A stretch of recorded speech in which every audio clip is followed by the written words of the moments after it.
Hello everyone, welcome to Ekam IAS academy. आप सब लोगों का स्वागत है। आज है 17 जनवरी 2025। आज का न्यूज़पेपर में एक नया इंटरेस्टिंग चीज आया है। ये थोड़ा ओपिनियन बेस्ड का कंटेंट है जो एडिटोरियल में आया है, and that editorial name is an alliance of democracy with India at its core. Alliance of democracies का मतलब वर्ल्ड में जितने भी डेमोक्रेसीज हैं, इंडिया, यूके और European Union as such, and Britain exclusively, and US, as this alliance together, India is at the core. ये एक context है। And autocrats at one side like Russia, China leading this particular autocratism. So democracies alliance are going to become more powerful in the upcoming future. And ये जो democracies का alliance बनेंगे, इसमें India बहुत बड़ा रोल प्ले करने वाले हैं। बिकॉज इंडिया का आप देखेंगे economy is improving, rest of the all segments are improving. So in such a regard India and European relations और कैसे स्ट्रांग होना है, अब तक कौन सा सिचुएशंस ऐसे आए हैं और इंडिया किस चीज पे कॉन्सेंट्रेट कर रहा है, what are the challenges which we have, what are the way forward, and एक कंक्लूजन मैंने लिखा था, उसके बारे में हम इस पर्टिकुलर वीडियो में पढ़ेंगे। ठीक है, तो आगे जाएंगे। अगर कंटेक्स्ट अगर आप देखें, क्या कंटेक्स्ट है इस पर्टिकुलर आर्टिकल में, अगर मैं बोलूं एक ग्लिम्स, एक जिस्ट ऑफ द कंटेक्स्ट अगर मैं बात करूं, there is necessity for stronger collaboration between Europe and India to address global challenges। 100% ये वास्तव में सही है। India is going to become the third largest economy in near future, and Europe is going to be acting as a market as well as bilateral trade continent.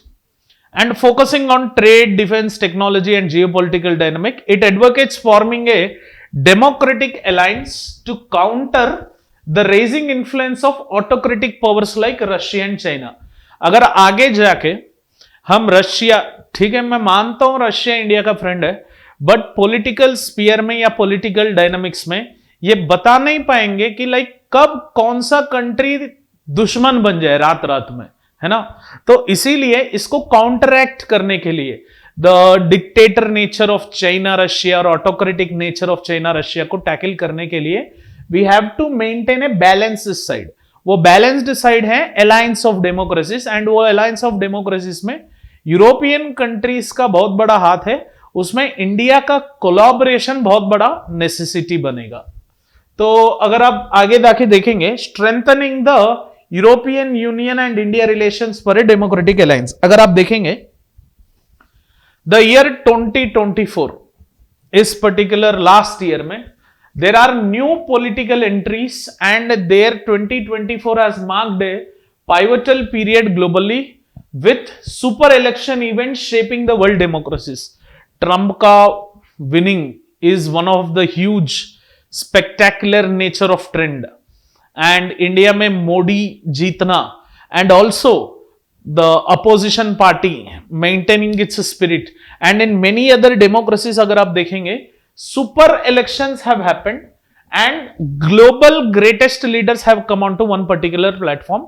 तो ये background लेके अगर हम 2025 को थोड़ा अनफोल्ड करके देखेंगे, it presents an opportunity for democracies. मतलब ये जितने भी डेमोक्रेसीज में जितने भी लीडर्स आए हैं, ये सारे लीडर्स एक प्लेटफॉर्म पे आके एक अपॉर्चुनिटी बनेगा to regroup and forge new ways to support one another। America supporting India, India supporting America and European nations, these three democratic regions supporting one another with each other is going to see the brightest future। because ये तीन location जो मैं बता रहा हूं, India, USA and European Nations, these three are going to act as a triangular global hub। आगे जाके जो आगे 25 इयर्स में या 30 इयर्स में या 50 इयर्स में, this is going to be a global fringe as such. That's why अभी एक अपॉर्चुनिटी है, ये सारे अलायंस ऑफ डेमोक्रेसीज जितने भी हैं एक ग्रुप पे आए, एक फोरम पे आए, and help each other for their particular sustained growth. Among this partnerships, ये जो डेमोक्रेसीज का पार्टनरशिप्स है, इंडिया एंड यूरोप का पार्टनरशिप जो है ये बहुत बड़ा की रोल प्ले करने वाले, ठीक है। यूएस भी है, वैसे यूएस से भी ज्यादा इंडिया एंड यूरोपियन रिलेशनशिप और पार्टनरशिप जो है that is going to be acting as an outstanding feature.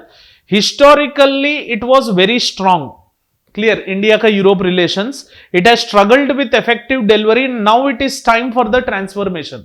पहला बहुत बड़ा स्ट्रांग था in strategic intent, it has struggled in between. Europe and India का जो रिलेशन है, यूरोपियन यूनियन एंड इंडिया का जो रिलेशन है वो थोड़ा बीच में उधर इधर पलट पिलट के हुआ है, बट अभी चांस, अभी मौका आया है कि like Europe and India stand on one note, speak on one note and focus on one particular goal, achieving any sort of development. ये 2025 को हम एक अपॉर्चुनिटी की तरह देखने वाले हैं, ठीक है।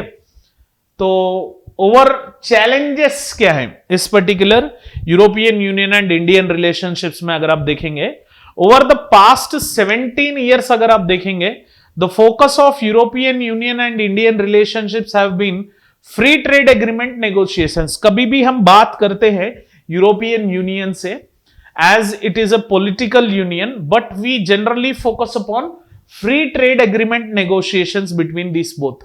लाइक जो टैरिफ्स हैं या टैक्सेस है या ड्यूटीज हैं, वो जो इंडियन प्रोडक्ट्स वहां पे जाएंगे, वहां जाने के बाद वो टैक्सेस या ड्यूटीज कम है, सो फ्री ट्रेड एग्रीमेंट अगर दो कंट्रीज के बीच में और दो जोन के बीच में अगर है, the goods which are entering from the origin country to the destination country, उसके ऊपर बहुत कम टैक्स लगेगा ताकि फाइनल कंज्यूमर बेनिफिट होगा।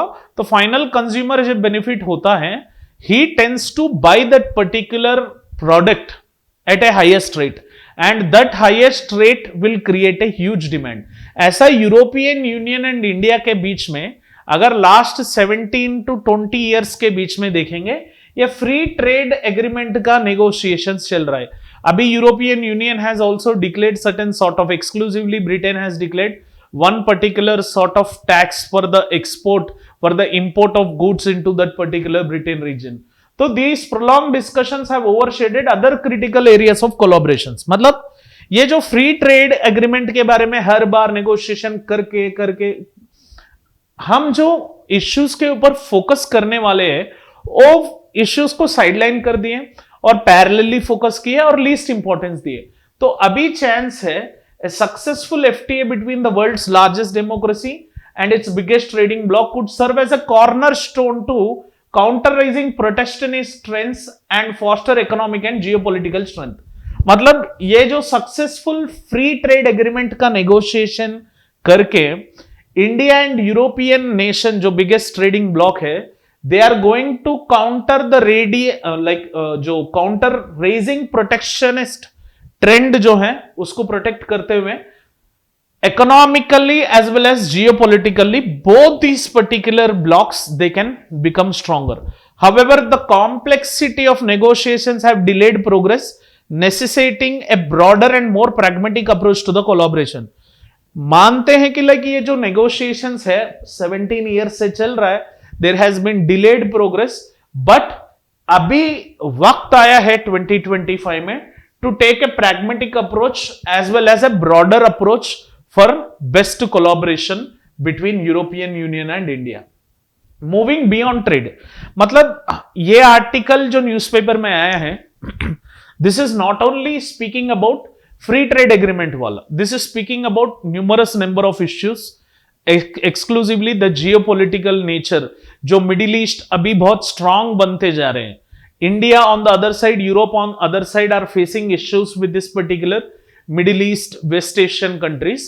ये दोनों अगर जियोपॉलिटिकली बहुत स्ट्रांग बना, ये जो बीच में मिडिल ईस्ट कंट्री है उसको टैकल करना बहुत आसान हो जाएगा। तो बियॉन्ड द ट्रेड हम अगर बात करेंगे, while an FTA remains crucial 100%, ये फ्री ट्रेड एग्रीमेंट जो है ये क्रूशियल है, but it is equally important to pivot towards geostrategic issues that transcend the trade. अभी मैं जो बोल रहा हूं मिडिल ईस्ट का जो इश्यू चल रहा है, इजराइल पैलेस्तीन का, ईरान इराक का, हर बार अफ्रीकन नेशंस का कुछ तो कुछ इश्यू, सुएज कैनाल का इश्यू, सेंट्रल एशिया में इश्यू, पाकिस्तान अफगानिस्तान का इश्यू, हर बार कुछ ना कुछ ये बीच का जो जोन है इसमें बहुत ज्यादा इश्यू है। ऊपर अगर देखेंगे रशिया, चाइना, वहां पे साउथ कोरिया, नॉर्थ कोरिया का इश्यू है, उसका असर भी ये जो particular European nation and Indian block है इसके ऊपर पड़ रहा है, विच इन्वॉल्व्स, मतलब ये जो moving beyond the trade should also involve high level political dialogue focusing upon, मतलब ट्रेड के साथ साथ में 100% ट्रेड इज वेरी इंपॉर्टेंट, उसके साथ साथ में economic security through resilient supply chains, economic security through resilient supply chains is one area which these particular two collaboration natures have to accept. Second, defense cooperation to address shared security challenges, because we also have some defense bottlenecks. European regions also have some defense bottlenecks. अगर ये दोनों साथ साथ में चले, ये जितने भी सिक्योरिटी का चैलेंजेस हैं या डिफेंस का बॉटलनेक्स है, ये एड्रेस होने का चांसेस है with this mutual cooperation between Europe as well as India. The defense bottlenecks can be tackled as well as security challenges can be tackled. Joint innovation in areas like space exploration, emerging technologies and critical industries such as pharmaceuticals. ये जो joint innovations है, इससे क्या होता है, our reliance और Europe reliance on China, Europe reliance on Russia बहुत कम होगा, इंडिया का रिलायंस ऑन चाइना कम होगा, इंडिया का रिलायंस ऑन रशिया कम होगा, नहीं तो ये दोनों ब्लॉक्स का रिलायंस ऑन यूएस कम होगा. When they go in hand by hand, their particular dependency on the other countries, exclusively those autocratic nature countries like Russia as well as China would be reduced. यहां पे Europe ने India का जो political scenario है, they have huge amount of geopolitical dynamics. अगर आप देखेंगे, Europe has expressed the frustration over India's response to Russia's invasion of Ukraine and its long-standing ties with Moscow.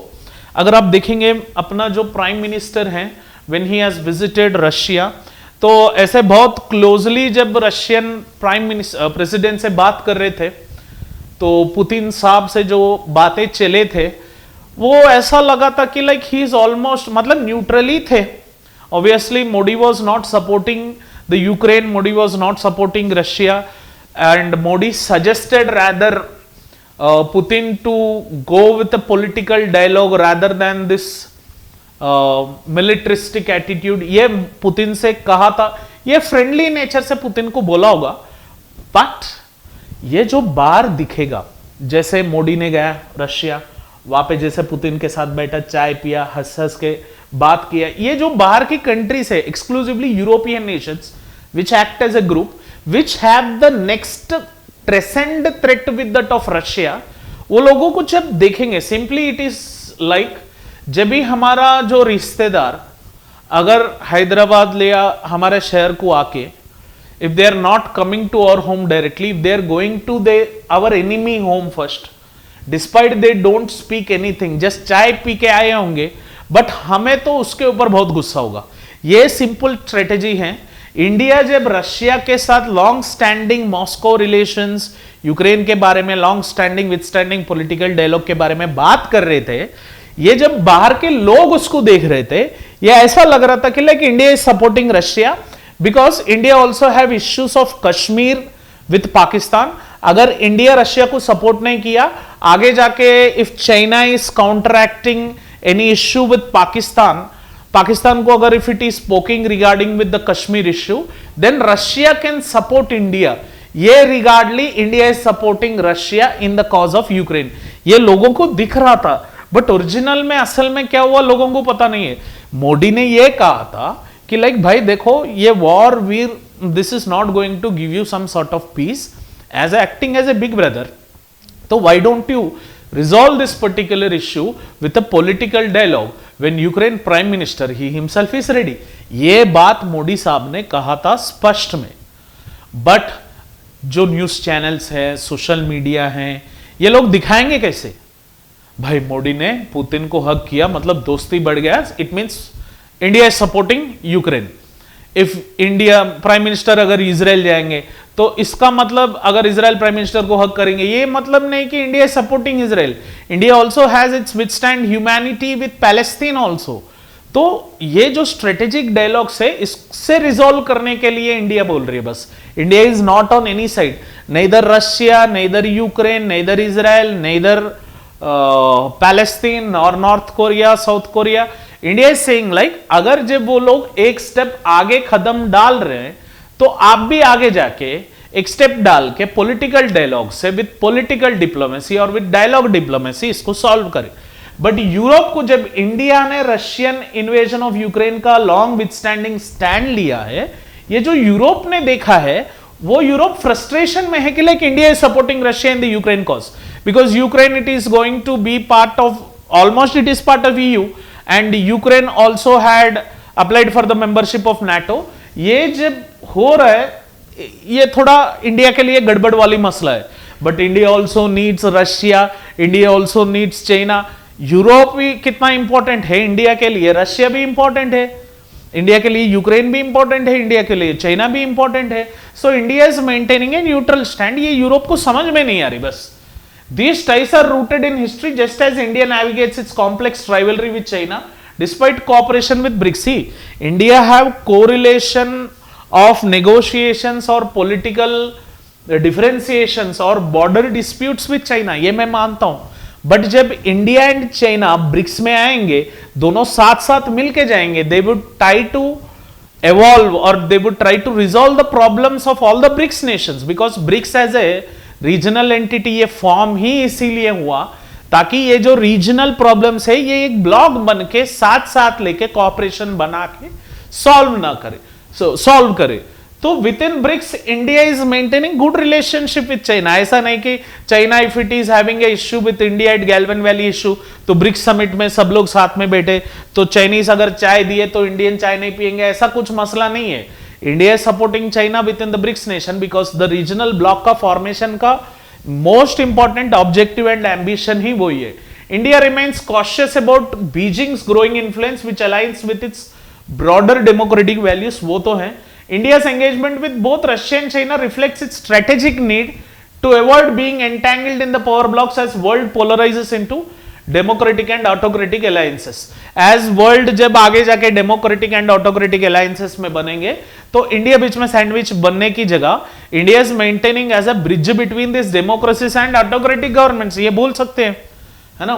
However Europe's economic dependence on China also highlights double standards. अगर India China के ऊपर rely कर रहा है despite of the political diplomacy, then Europe is also relying on China. ये Europe बोलेगा नहीं। India अगर चाइना से बात करे या रशिया से बात करे तो फ्रस्ट्रेशन जो दिखा रहे हैं वो जो यूरोप है it is also maintaining a good trade relation with this China, तो ये तो बोलेंगे नहीं ना। तो सिंपल एक कहावत है, तुम्हारा कुत्ता टॉमी हमारा कुत्ता कुत्ता, तो ऐसा जो कहावत है क्लियर, हमारा कुत्ता को टॉमी बोलेंगे और तुम्हारा कुत्ता को कुत्ता बोलेंगे, तो यही कहावत से Europe is behaving but more matured diplomatic way, more matured standard, more matured democratic alliance have to be formed. A mutual understanding must be established, ये तो पहली बात है। And recognizing that no limits partnership between Russia and China poses a shared threat to the democratic world. There should be some limit that we have to focus on Russia and China का relationship. But what India is going to take the decision वो India के ऊपर है as it is sovereign country. तो building a practical framework अगर आप देखेंगे European union के साथ to strengthen this partnership, series of pragmatic steps must be implemented. एक तो ट्रेड एंड इन्वेस्टमेंट के बीच जो यूरोपियन यूनियन एंड इंडिया के बीच में है, break down the barriers incrementally and foster investment in critical industries, दोनों भी ब्लॉक्स में। सप्लाई चेन रेजिलियंस को इंप्रूव करें, reduce dependency on China by creating alternative supply chains. अभी जो हम चाइना पे रिलाई कर रहे हैं डिमांड एंड सप्लाई की नेचर पे, वो या यूरोप में बनाए या प्रोडक्ट या इंडिया में बनाए, दोनों सप्लाई चेन रेजिलियंस बनाए। And trusted with India position as a trusted partner, एक बिल्डिंग पार्टनरशिप बनाए। एंड डिफेंस कोलैबोरेशन में EU and India defence discussions to complement India strongest ties with the US, enhancing security guarantees, ये तीनों block मिलकर कर सकते हैं। Technological leadership, deepen cooperation in emerging technologies like quantum computing and biotech to counter China's global dominance.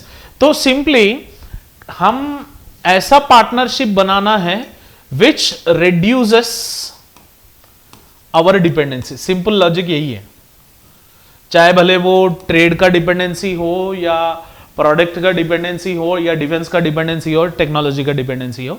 Europe and India US के साथ साथ लेके European block and Indian block along with the US relationship आगे हम बढ़ सकते हैं with a very good partnership. Strengthening defense and technology collaboration. India's defense cooperation with US बहुत अच्छा है as its major defense partner and member of the Quad serve as a model for the Europe where EU and India defense collaboration should scale up. अभी बहुत कम है इसका जो defence है, but हमारा हिस्टोरिक टाइज जो यूरोपियन कंट्रीज के साथ में है वो आगे हमें बढ़ने नहीं दे रहे. बस with Europe offering investments and advanced weapons to replace India's reliance on Russian arms. अगर हम रशियन आर्म्स पे रिलाई हो रहा है, if Europe can collaborate and offer investments in these particular advanced weapons, then हमारा जो रशियन आर्म्स के ऊपर रिलायंस है वो कम होने के चांसेस है. And space exploration is another promising area जहां पे India and Europe both of the pools can work out for the resources for mutual benefit of European Union and Indian. In technology, EU India Trade and Technology Council mirrors similar framework with US at it remains underutilized.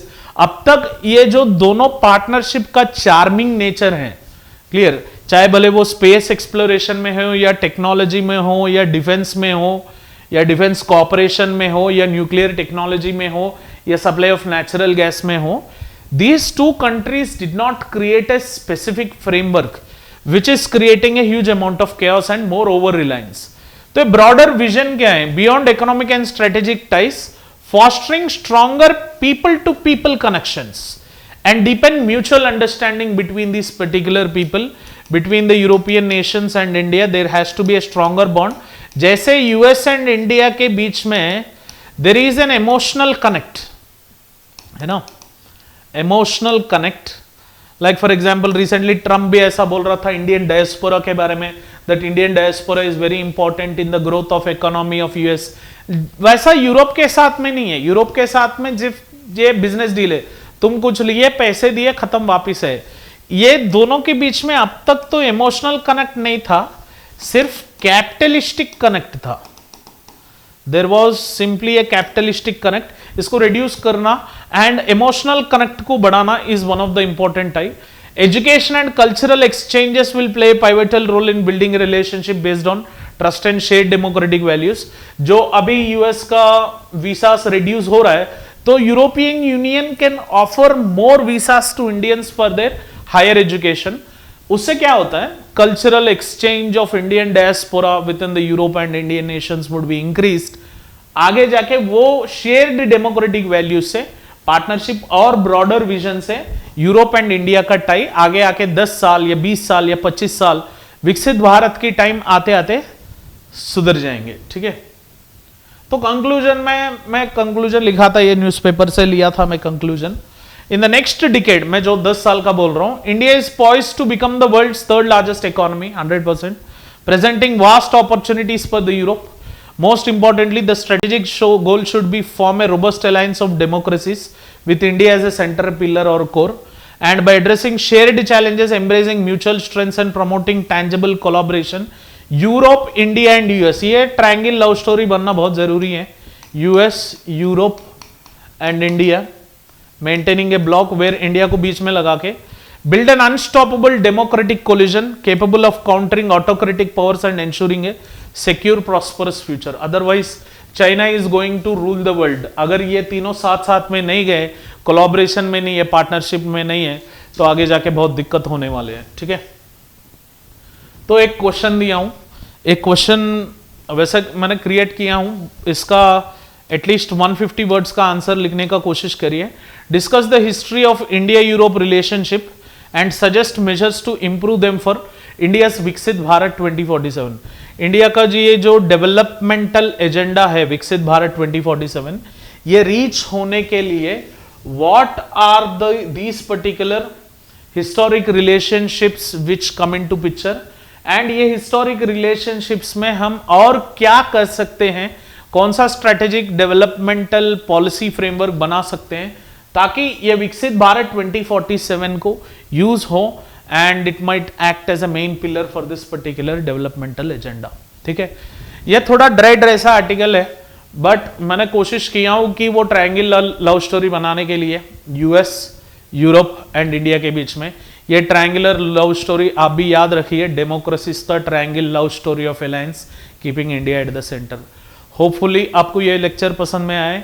तो अगर आप चाहते हैं हम आपके लिए कुछ content का वीडियोस बनाएं, प्लीज वो पर्टिकुलर टॉपिक को आप कमेंट सेक्शन में डाल दीजिए।